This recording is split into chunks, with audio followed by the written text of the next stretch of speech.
जैसे ही चौपाई गूंजी, अलाव की आग भड़क उठी और वे तीनों आकृतियां धुएं में बदल गईं। भाग बिरजू, बैलगाड़ी पर चढ़ जा, जल्दी कर। बिरजू गिरते पड़ते भागा और बैलगाड़ी पर कूद गया। रामगढ़ गांव के सीवान पर पसरा सन्नाटा आज कुछ ज्यादा ही गहरा था। पूस की कड़कड़ाती ठंड ने पूरे इलाके को अपनी चपेट में ले रखा था। चारों तरफ सरसों और गन्ने के खेत कोहरे की सफेद चादर में लिपटे हुए थे, मानो प्रकृति ने खुद को किसी कफन में ढक लिया हो। रात के करीब 11 बज रहे थे, जो गांव के हिसाब से आधी रात से भी ज्यादा का समय था। दूर कहीं सियारों के रोने की आवाजें आ रही थीं, जो हवा के झोंकों के साथ और भी डरावनी लग रही थीं। गांव की कच्ची सड़क पर, जो दूसरे गांव बेलपुर से आती थी, एक बैलगाड़ी चरमराहट के साथ आगे बढ़ रही थी। बैलों के गले में बंधी घंटियों की आवाज टुन टुन करके सन्नाटे को तोड़ रही थी, लेकिन उस आवाज में कोई संगीत नहीं, बल्कि एक अजीब सी उदासी थी। बैलगाड़ी पर 2 लोग सवार थे, 60 साल के बुजुर्ग काका हरिया और उनका 25 साल का भतीजा बिरजू। वे बेलपुर के बाजार से अपनी फसल का पैसा लेकर लौट रहे थे।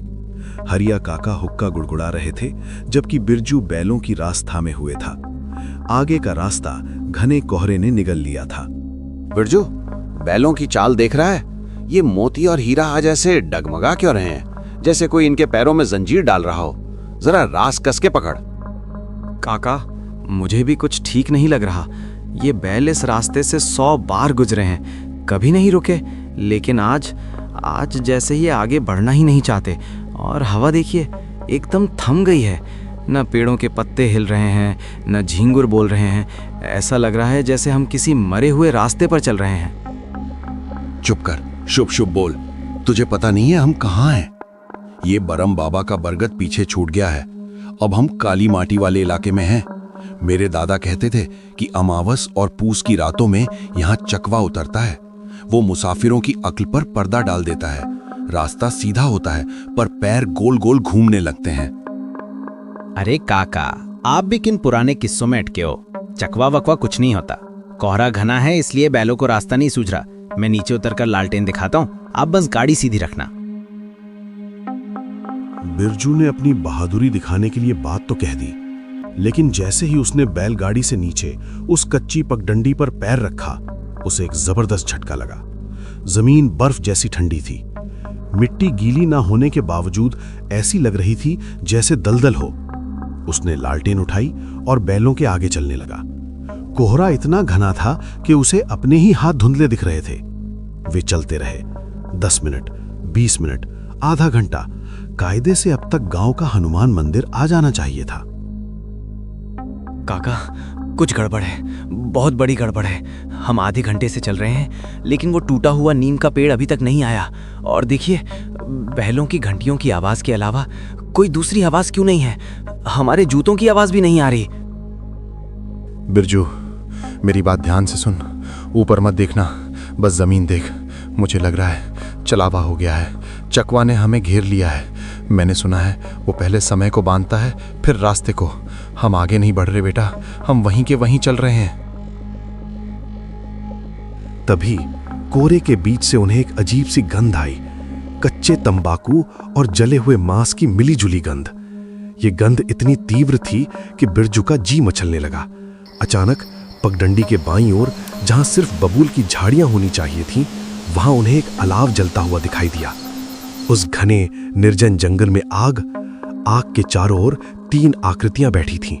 वे आपस में धीमी आवाज में बात कर रहे थे। काका, वो देखिए, वहां लोग बैठे हैं। शायद खेत की रखवाली करने वाले होंगे। चलो उनसे रास्ता पूछते हैं, शायद हम भटक गए हैं।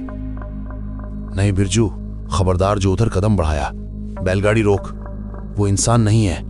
इतनी रात को इस काली माटी के मैदान में कोई इंसान आग नहीं तापता। वो चकवा का भ्रम जाल है। वो तुझे बुलाएंगे, तुझे अपना हुक्का देंगे। अगर तूने उनका दिया पानी पिया या हुक्का छुआ तो तू रास्ता भूल जाएगा और ताउम्र इसी कोहरे में भटकता रहेगा। लेकिन बिरजू को काका की बातों पर यकीन नहीं हुआ। उसे लगा कि काका बुढ़ापे की वजह से सठिया गए हैं। उसे लगा कि वे लोग शायद गांव के ही कोई लोग हों। वो जैसे सम्मोहन में हो धीरे धीरे उस अलाव की ओर बढ़ने लगा। आग की लपटें अजीब थीं, उनमें से पीली नहीं बल्कि नीली रोशनी निकल रही थी। जैसे ही बिरजू अलाव के करीब पहुंचा, उन तीनों आकृतियों ने एक साथ अपने सिर उठाए। उनके चेहरों पर कंबल का साया था, इसलिए कुछ साफ नहीं दिख रहा था। आओ मुसाफिर, रास्ता लंबा है, थक गए होंगे। 2 कश लगा लो, थकान मिट जाएगी और रास्ता साफ दिखने लगेगा। हाँ, बैठ जाओ। आज की रात कोई घर नहीं पहुंचता। आज की रात तो बस चलने के लिए है। हमारे साथ बैठो। हम भी बहुत सालों से इंतजार कर रहे हैं अपने घर जाने का। भाई साहब, हम रामगढ़ जा रहे हैं, रास्ता शायद भटक गए हैं। ये पगडंडी खत्म ही नहीं हो रही। क्या आप बता सकते हैं सही रास्ता कौन सा है? रास्ता तो यही है। तुम जिस पर चल रहे हो वही रास्ता है। लेकिन सवाल यह है कि क्या तुम चल रहे हो या जमीन तुम्हारे नीचे से खिसक रही है? बिरजू को अब कुछ गलत महसूस हुआ। उसने गौर किया कि अलाव की लकड़ी जल रही थी, लेकिन वो राख नहीं बन रही थी। और उन तीनों आदमियों के पैर, उनके पैर जमीन पर नहीं थे, वे हवा में कुछ इंच ऊपर लटक रहे थे। बिरजू का खून जम गया। वो पीछे हटने लगा, लेकिन उसका शरीर सुन्न पड़ चुका था। तभी पीछे से हरिया काका ने जोर से हनुमान चालीसा का पाठ शुरू कर दिया। भूत पिशाच निकट नहीं आवे, महावीर जब नाम सुनावे। काका की आवाज में कंपन था, लेकिन विश्वास अडिग था। जैसे ही चौपाई गूंजी, अलाव की आग भड़क उठी और वे तीनों आकृतियां धुएं में बदल गईं। भाग बिरजू, बैलगाड़ी पर चढ़ जा, जल्दी कर। बिरजू गिरते पड़ते भागा और बैलगाड़ी पर कूद गया। हरिया काका ने बैलों की पूंछ मरोड़ी और बैलगाड़ी सर पर दौड़ी। लेकिन रास्ता अब और भी भयानक हो गया था। पगडंडी के दोनों ओर खड़े बबूल के पेड़ अब इंसानी आकृतियों जैसे लग रहे थे।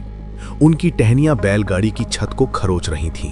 काका, ये क्या हो रहा है? हम जितनी तेज भाग रहे हैं, कोहरा उतना ही घना होता जा रहा है। और देखिए, वो पुराना कुआं। काका, हम इस कुएं को तीसरी बार पार कर रहे हैं। हम गोल गोल घूम रहे हैं।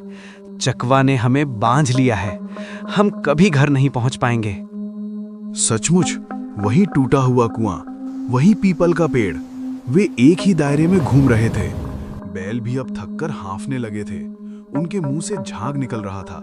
तभी कोहरे के बीच से एक जानी पहचानी आवाज आई। बिरजू बेटा, इतनी देर क्यों कर दी?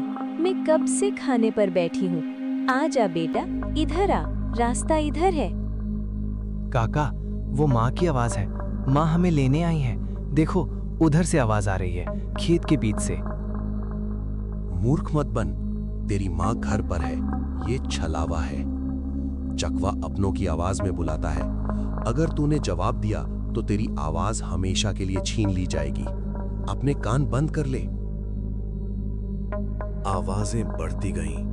कभी बिरजू के दोस्तों की आवाज, कभी काका के मरे हुए भाई की आवाज। हरिया, मेरे भाई, मेरे पास आ, यहां बहुत शांति है। पूरा माहौल आवाजों के शोर से भर गया। ऐसा लग रहा था जैसे पूरा गांव उस खेत में मौजूद हो, लेकिन दिखाई कोई नहीं दे रहा था। काका ने अपनी जेब से एक पुरानी लोहे की कील और थोड़ा सा काला नमक निकाला। ये टोटका उन्हें उनके पिता ने सिखाया था। बिरजू, ये नमक और कील पकड़ और इसे बैलों के पैरों के बीच फेंक दे और जोर से बोल, ये रास्ता तेरा नहीं हमारा है। अपनी दुनिया में लौट जा। बिरजू ने कांपते हाथों से वैसा ही किया। उसने नमक फेंका और पूरी ताकत से चिल्लाया। जैसे ही नमक जमीन पर गिरा, एक तेज आंधी चली। कोहरा ऐसे छटने लगा जैसे किसी ने पर्दा खींच लिया हो। जो अजीब आवाजें आ रही थीं, वे एक तेज चीख में बदल गईं और फिर सन्नाटा छा गया। सामने कोहरे के हटते ही गांव के मंदिर का त्रिशूल दिखाई दिया। वे गांव के बिल्कुल करीब थे, मुश्किल से 100 कदम दूर। काका, मंदिर, हम बच गए। हम गांव पहुंच गए। हाँ, लगता तो है, लेकिन जब तक घर की देहरी न पार कर लें, भरोसा मत करना। चकवा आखिरी चाल भी चलता है। बैलगाड़ी गांव में दाखिल हुई। रात के 2 बज रहे थे। गांव पूरा शांत था, लेकिन ये शांति सुकून देने वाली नहीं थी। कुत्तों के भौंकने की आवाज नहीं आ रही थी, जो आमतौर पर बैलगाड़ी की आवाज सुनकर भौंकते थे। बिरजू ने अपनी झोपड़ी के सामने बैलगाड़ी रोकी। चलो काका, उतरते हैं। आज की रात तो मैं जिंदगी भर नहीं भूलूंगा। वे दोनों नीचे उतरे। बिरजू ने दरवाजा खटखटाया। काफी देर तक कोई जवाब नहीं आया। फिर धीरे से दरवाजा खुला। सामने बिरजू की पत्नी खड़ी थी। उसके हाथ में लालटेन थी, लेकिन उसके चेहरे पर कोई भाव नहीं था। वो एकदम पथरीली लग रही थी। इतनी देर? तुम लोग तो शाम को आने वाले थे। अरे रास्ते में कोहरा बहुत था और कुछ अजीब हुआ हमारे साथ। खैर छोड़ो, भूख लगी है, खाना दो। रुक बिरजू, अंदर मत जा। क्यों काका, हम घर आ गए हैं। जरा जमीन पर देख। लालटेन की रोशनी में तेरी पत्नी की परछाई दिख रही है, बैलगाड़ी की परछाई दिख रही है, लेकिन हमारी परछाई कहाँ है? बिरजू ने नीचे देखा। उसके पैरों तले की जमीन खाली थी। रोशनी उसके शरीर के आर पार जा रही थी। उसकी और काका की कोई छाया जमीन पर नहीं बन रही थी। ये क्या है काका? हमारी परछाई? परछाई तो तुम काली माटी में ही छोड़ा है इंसान को। चकवा ने तुम्हें जाने दिया, लेकिन पूरा नहीं। तुम घर तो आ गए, लेकिन तुम्हारी आत्मा अभी भी उसी पगडंडी पर गोल गोल घूम रही है। तभी दूर, बहुत दूर, गांव के बाहर उसी काली माटी के खेत से बैलों की घंटियों की आवाज आई। टुन टुन टुन, और उसके साथ 2 लोगों के चिल्लाने की आवाज हवा में तैरती हुई आई। बचाओ, कोई हमें रास्ता दिखाओ, हम भटक गए हैं। वो आवाज किसी और की नहीं, खुद बिरजू और हरिया काका की थी। दरवाजे पर खड़े बिरजू ने काका की तरफ देखा। काका धीरे धीरे मिट्टी के ढेर में बदलने लगे। बिरजू ने अपने हाथ देखे, वे भी धुएं की तरह बिखर रहे थे। हम कभी उस जंगल से बाहर नहीं निकले बिरजू। ये सब एक छलावा था। हम अभी भी वहीं हैं, और ये जो घर हम देख रहे हैं, ये हमारी मौत का भ्रम है। और देखते ही देखते झोपड़ी, पत्नी और हम सब कोहरे में विलीन हो गए। वे दोनों फिर से उसी टूटे हुए कुएं के पास बैलगाड़ी पर बैठे थे। अलाव अभी भी जल रहा था, और वे 3 अजनबी अभी भी मुस्कुरा रहे थे। चकवा का खेल खत्म नहीं हुआ था, वो तो बस शुरू हुआ था। रामगढ़ की वो रात उन दोनों मुसाफिरों के लिए अब एक अनंत काल बन चुकी थी। पगडंडी अब भी वही थी, इंतजार करती हुई अगले मुसाफिर का।